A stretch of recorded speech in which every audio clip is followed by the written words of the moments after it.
जय योगोर हाड़ो। मेरे जितने भी साधक साधिकाएं भाई बहन है, सभी को मेरा प्रणाम स्वीकार हो। मैं तांत्रिक साईदास आज योगिनी साधना के विषय में पूर्ण चर्चा करेंगे।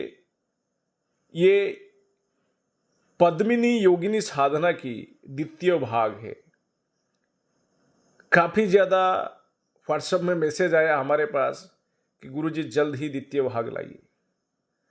काफ़ी ज़्यादा जीमेल में मैसेज भी आया। एक मेरा शिष्य है नवदीप सैनी जी, इन्होंने हद से ज़्यादा सवाल पूछे दीपालन के बारे में। साथ ही ये भी सोच रहे कि योगिनी साधना करें, जबकि पिछले वीडियो में हमने कहे थे कि योगिनी साधना नया साधकों के लिए नहीं है। एक नया साधक दिवालन साधना कर सकता है, लेकिन योगिनी साधना नहीं। योगिनी साधक के अंदर असीम धैर्य होना चाहिए, काफ़ी अनुभवी होना चाहिए, पहले से ही कोई एक दो सिद्धियां कर चुका हो, ऐसे साधक होना चाहिए।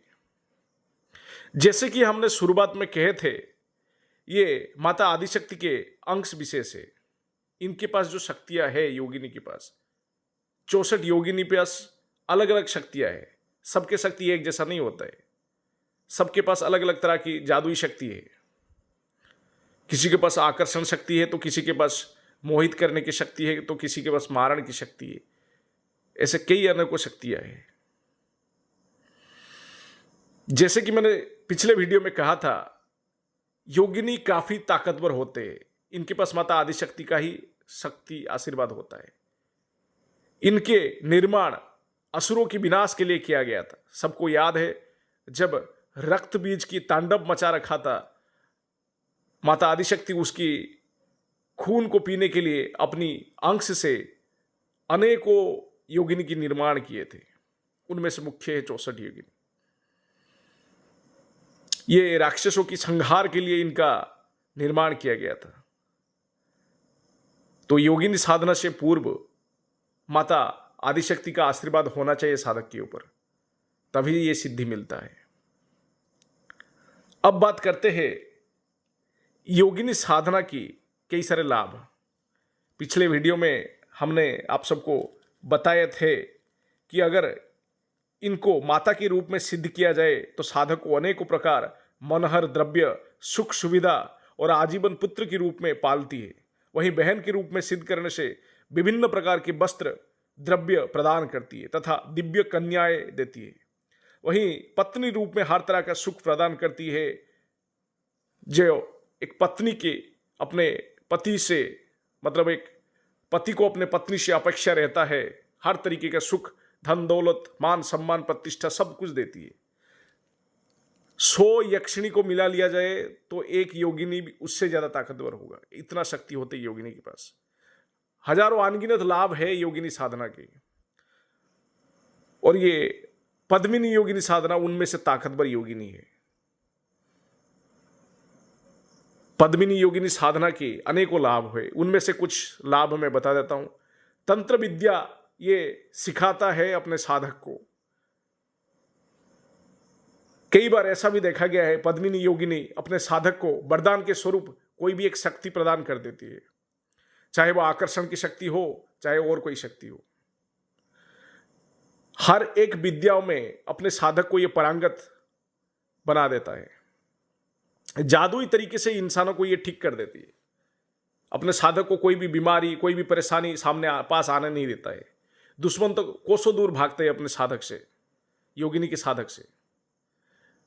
तंत्र इनके कुछ बिगाड़ नहीं पाते हैं योगिनी के साधक का। हाँ, बड़े से बड़े शक्तियों की मदद से ही इनके ऊपर तंत्र किया जा सकता है, वरना छोटे मोटे शक्ति है इनके सामने पानी कब चाय जैसी बात होता है। हर एक तरह की सिद्धियां अपने साधक को दिलाती है। जैसे कि कई सारे वीडियो में हमने कहा थे, ये सब छोटी मोटी बात होता है योगिनी साधक के लिए। पैसा, नाम, शोहरत, रुतबा, योगिनी साधक को आसानी से ये सब मिल जाता है। जबकि योगिनी साधक इससे कुछ बड़ा हटके चाहते हैं, क्योंकि ये अनुभवी साधक होते हैं। पैसों से इनका मन नहीं भरता है, छोटी मोटी चीजों से इनकी मन नहीं भरता है। ये सात्विक शक्ति है, ये कोई इतरी योनि शक्ति है नहीं। ये आसानी से सिद्धि नहीं होती, लेकिन सिद्धि होने के पश्चात हर एक कार्य आसानी से कर देती है योगिनी। सत्कर्म तो छोटी सी बात है, और गणाधन वगैरह या जुआ सट्टा लॉटरी ये सब आसान सी बात है इनके सामने। ये सब कुछ प्रदान करती है, अपने साधक को हर तरीके से रक्षा करती है, इंसानों से, जानवरों से, ऊपरी हवाओं से, हर चीजों से। आने वाले परेशानियों को भाप के योगिनी अपने साधक की रक्षा करती है और निवारण भी करती है। अपने साधक को समाज में हर तरीके का मान सम्मान प्रतिष्ठा दिलाता है, और पत्नी रूप में सिद्धि के बाद हर तरह की खुशियां प्रदान करती है अपने साधक को। कई सारे लाभ आपने जान लिए योगिनी साधना की, और इसके पिछले भाग में योगिनी साधना की विधि विधान मंत्र सब कुछ हमने दे रखे हैं।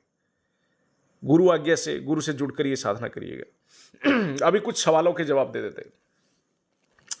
मुख्य 10 सवाल के जवाब हम इस साधना के संबंधित देते हैं। पहला सवाल है, कौन ये साधना कर सकता है? देखिए, करने को तो ये साधना हर कोई कर सकता है, बच्चा, बुजुर्ग, औरत, युवा, युवती, सब कोई कर सकता है। लेकिन उन्हीं को ये साधना करना चाहिए जिनके अंदर असीम धैर्य है, जो नियमों से बंधे हुए हैं, अपने आप को नियमों से बंधा हो रहना पसंद करते हैं, कभी नियम को तोड़ते नहीं है, क्योंकि इसमें थोड़ी सी भी भूल चूक साधक की जीवन के ऊपर बाजी आ सकता है, साधक की जीवन की बाजी लग जाता है। इसलिए अनुभवी साधक इसे करे। दूसरा सवाल, वचन तोड़ने पर साधक के साथ क्या करती है योगिनी? देखिए, कई बार साधक से भी वचन लेता है योगिनी। अगर कोई साधक जो वचन देता है वो वचन पालन नहीं करता है, तोड़ देता है, तो योगिनी मारने से भी पीछे नहीं हटता है।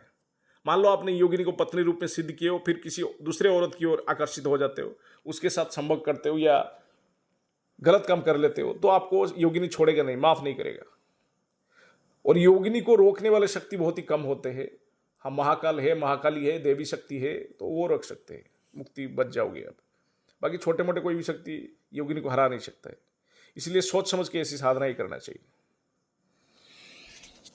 तीसरा सवाल, कौन से वचन लेना चाहिए योगिनी से बेहतर रहेगा? एक अच्छा सवाल है। सबसे पहले योगिनी से यही 3 वचन लिया जाएगा। जब भी मैं आपको आह्वान करूं, आप आइएगा, आपके आह्वान के तरीके बताइए। दूसरा वचन ये होता है, हमारे कहे गए हर वो कार्य को आप पूरा करिएगा। तीसरा वचन, कभी भी मुझसे गलती हो जाए तो मेरे या मेरे परिवार वालों का नुकसान ना करे, ये वचन भी मांग लीजिएगा। ठीक, यही मुख्यतः 3 वचन है।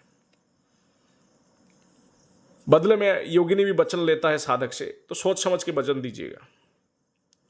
चौथा सवाल, योगिनी सात्विक है या तामसिक? ये पूर्ण सात्विक है। हाँ, अगर किसी ने योगिनी को तामसिक रूप में सिद्ध करना चाहते हैं तो उसका विधि विधान अलग होता है। योगिनी को तामसिक रूप में भी सिद्ध किया जा सकता है।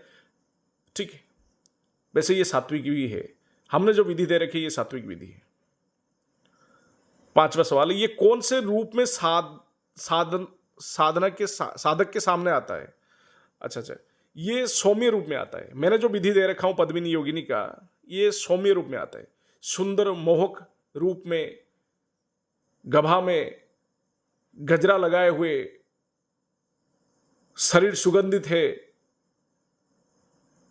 16 से 18 साल की उम्र की एक युवती के रूप में आपके साधक के सामने आता है। अगले सवाल देखते हैं, ये साधक के ऊपर हावी होता है या नहीं होता है?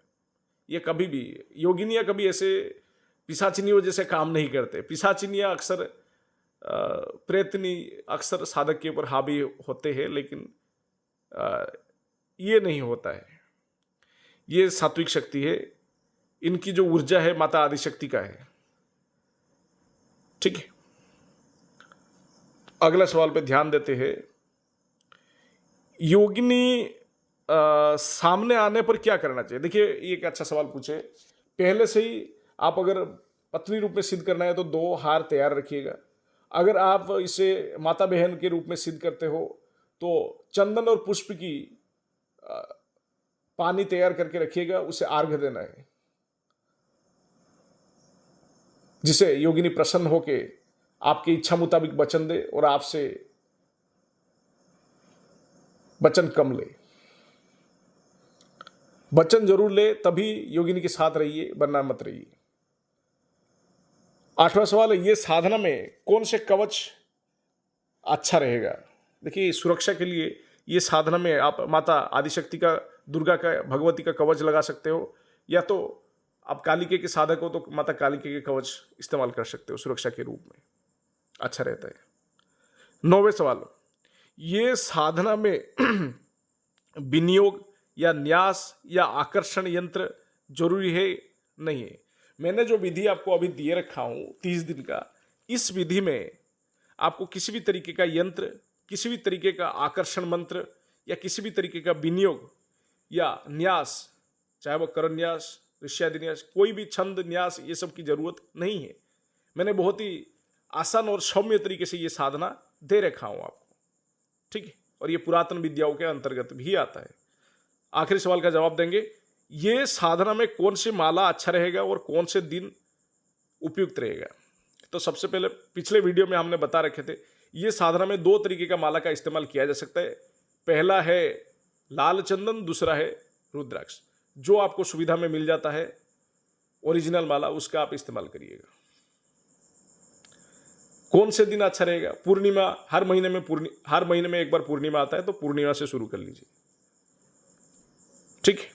हाँ, दशांग श्रवण करना मत भूले, वरना यह साधना अधूरा रहेगा। बाकी किसी भी साधक को योगिनी साधना संबंधित कोई भी सवाल मन में आया है तो हमें इसी वीडियो के कमेंट बॉक्स में सवाल पूछ लीजिए, हम अवश्य लिखकर जवाब देंगे। जय घोरहाड़ो।